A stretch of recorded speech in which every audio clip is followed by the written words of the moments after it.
सुप्रभात। कक्षा द्वादशी हिंदी साहित्य में आज पाठ संख्या 15 भारतीय संस्कृति का दूसरा भाग जो कि लेखक बाबू गुलाब राय हैं उनका अपन अध्ययन करना आगे से शुरू करते हैं, जिसमें अपन ने अभी तक भारतीय संस्कृति के आंतरिक अंग और बाह्य अंग के बारे में विचार किया था। अब उसी भारतीय संस्कृति की जो मुख्य विशेषताएं रही है वो इस प्रकार से हैं। उन मुख्य मुख्य अंगों को अपन एक बार बिंदु से अध्ययन करना शुरू करेंगे, जिसमें पहला बिंदु बन रहा है आध्यात्मिकता। इसके अंतर्गत नश्वर शरीर का तिरस्कार किया गया है। शरीर को नश्वर माना गया है कि यहाँ पर शरीर ही नश्वर है। तो साथ में हमने परलोक, सत्य, अहिंसा, तप आदि आध्यात्मिक मूल्यों को महत्व दिया है।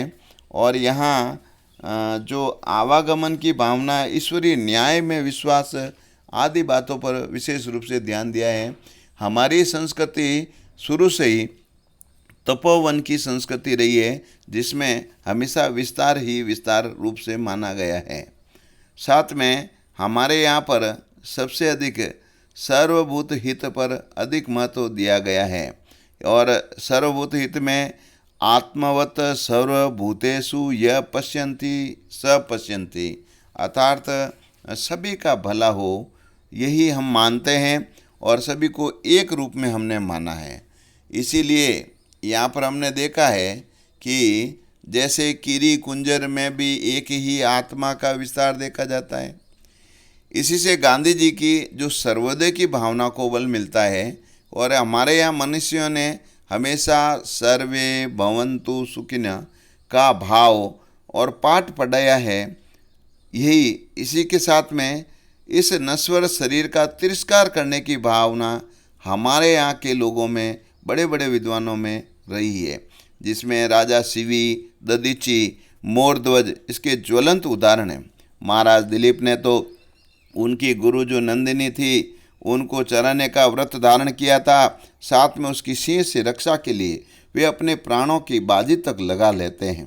वे सिंह से कहते हैं, यदि तुम मुझ पर दया ही नहीं करना चाहते हो तो मेरे इस शरीर पर दया करो। इस पंचभूतों से बने इस नाशवान शरीर के पिंडों पर मुझ जैसे लोगों की आस्था नहीं होती, अर्थात मेरे शरीर का आप भोग कर सकते हो।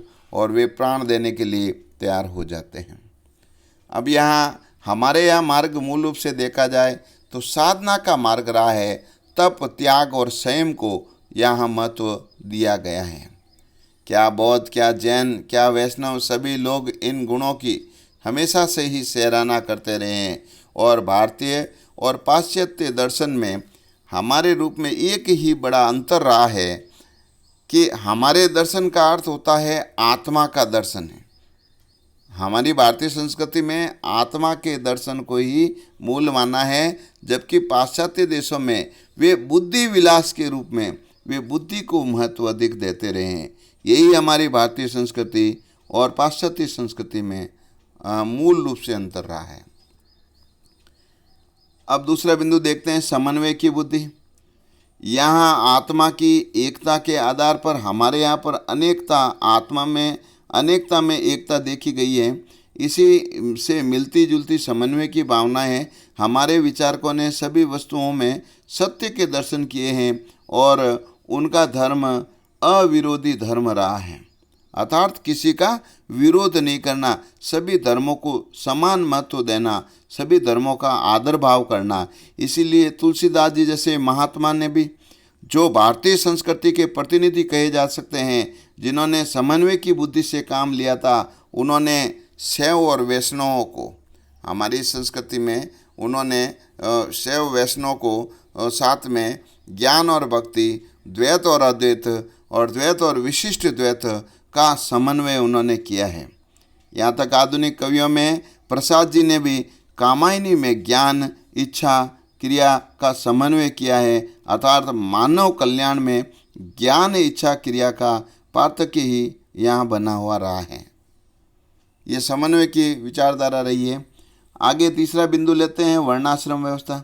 हमारी संस्कृति में कार्य विभाजन को बड़ा महत्व दिया गया है। समाज को भी 4 भागों में जो बांटा गया कार्य के आधार पर, मानव जीवन को भी हमारी जो सामाजिक विभाजन जो बढ़ते बढ़ते संकुचित और अपरिवर्तन बन गया है, और अपरिवर्तनीय बनने में भी इतनी हानि नहीं थी। यदि सबका महत्व, सिद्धांत और व्यवहार दोनों एक सा मान लिया जाए तो कुछ लोगों ने श्रेष्ठता का अधिकार समझ लिया था। जैसे पंडित समदर्शन की बात भूल ही गए थे, तो उस समय हमारे जो प्रचारकों और सुधारकों ने उनके विरुद्ध आवाज़ उठाई, और उन सब में जोरदार जो आवाज़ रही थी महात्मा गौतम बुद्ध की, संत कबीर, महात्मा गांधी ने। इन पुरुष सूक्तों ने चारों ने वर्णों को एक ही विराट शरीर का एक अंग माना कि हमारा शरीर एक है, इस शरीर के जो विभिन्न अंग है इसमें कोई ऊंच नीच नहीं होता, तो यहाँ ऊंचा नीचा आपको नहीं मानना है। तो उन्होंने मूल रूप से यही कहा है कि वैदिक ऋषियों की तो यही भावना हमेशा रही है, लेकिन हम आज उनको भुला बैठे हैं। अब चौथा बिंदु देखते हैं, अहिंसा, करुणा और मैत्री का भाव। इन 4 गुणों को इसलिए इसीलिए ही यहाँ रखा गया है कि इनके मूल में अहिंसा की भावना है, और करुणा, मैत्री और विनय ये अहिंसा व्रत के पालन में सहायक होते हैं। हिंसा केवल वध करने में ही नहीं होती है, वरन किसी का उचित भाग ले लेने में या किसी का जी दुखाने में होती है। इसलिए हमारे यहाँ सत्यम बुर्यात और प्रियम बुर्यात का पाठ पढ़ाया गया है। करुणा प्राय छोटे लोगों के प्रति ही होती है, और मैत्री बराबर वालों के प्रति होती है, विनय बड़ों के प्रति। किंतु हमको सभी के प्रति शिष्टता का व्यवहार करना चाहिए। विनय शील का एक अंग है, उसको बड़ा आवश्यक माना गया है। भगवान कृष्ण ने ब्राह्मण के विशेषणों में विद्या के साथ में विनय को लगाना नहीं भुना, और उन्होंने कहा भी है, विद्या विनय संपन्ने ब्राह्मण हैं। विनय भारतीय संस्कृति की एक विशेषता और रही है। अब आगे वाले बिंदु में अपन पढ़ते हैं, विनय को बहुत आवश्यक माना गया है। और यहाँ प्रकृति प्रेम कहते हैं, प्रकृति तो भारतीय संस्कृति के रग रग में जमी हुई थी।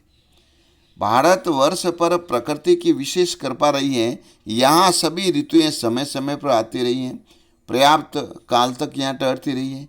ऋतुएं अपने अनुकूल फल फूलों का सृजन करती रही है। धूप और वर्षा का समान अधिकार हमारे यहाँ पर रहा है, इसलिए भूमि सस्य श्यामला यहाँ पर बन जाती है कि यहाँ पर ये सस्य श्यामला हो गई है। यहाँ नगादि राज हिमालय जो है कवियों को सदा से प्रेरणा देता रहा है। नदियाँ हमेशा से मोक्षदायिनी समझी जाती रही है। भारत के मनुष्य जंगल में रहना पसंद करते हैं। वृक्षों को पानी देना एक धार्मिक कार्य यहाँ माना गया है। यहाँ पशु पक्षी लता गुल्म और वृक्ष तपोवन जीवन के एक अंग बन गए हैं। अरे शकुंतला ने पतिगृह जाते समय इसीलिए तो पूरी प्रकृति से वो आज्ञा मांग कर जाना चाहती है, और उन्होंने कहा था, पीछे पीवत नीर जो पहले तुमको प्राप्य है, फूल पात तोड़ती नहीं गहने हूँ के चाय, तब जब तू फूलन के दिवस आवत हैं, सुखदान फूली अंग समाती नहीं, उत्सव करत महान है। तो ये जो जाति शकुंतला आज पिया के गे है, आज्ञा देहु पयान की तुम सब सहित स्नेह। तो हमारी संस्कृति में इतना भी संकुचित बातें नहीं रही है। अब आगे बढ़ते हैं अपनी संस्कृति में। हमारी संस्कृति में पारिवारिकता को विशेष महत्व दिया गया है। भारतीय संस्कृति में शोक की अपेक्षा आनंद को बहुत अधिक महत्व दिया गया है, और हमारे यहाँ पर यहाँ शोकांतक नाटकों का भी निषेध है। नाटक में अंत में शोक नहीं होता है। अब बढ़ते हैं आगे। भारत में अतिथियों को विशेष महत्व प्रदान दिया गया है। अतिथियों को यहाँ देवता के रूप में माना गया है, इसीलिए हमारी संस्कृति अतिथि देवो भव की संस्कृति रही है।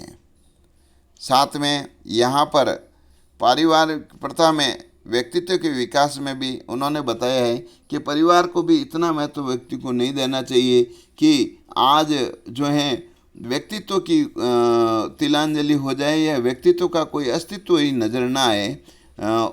गुरुजनों का आदर भाव भी नहीं रहे, परिवार में एकता पर भी कुठाराघात हो जाए, ऐसी बात यहाँ नहीं है। उन्होंने कहा है कि यहाँ परिवार जो है विकास में बाधक नहीं बनता है।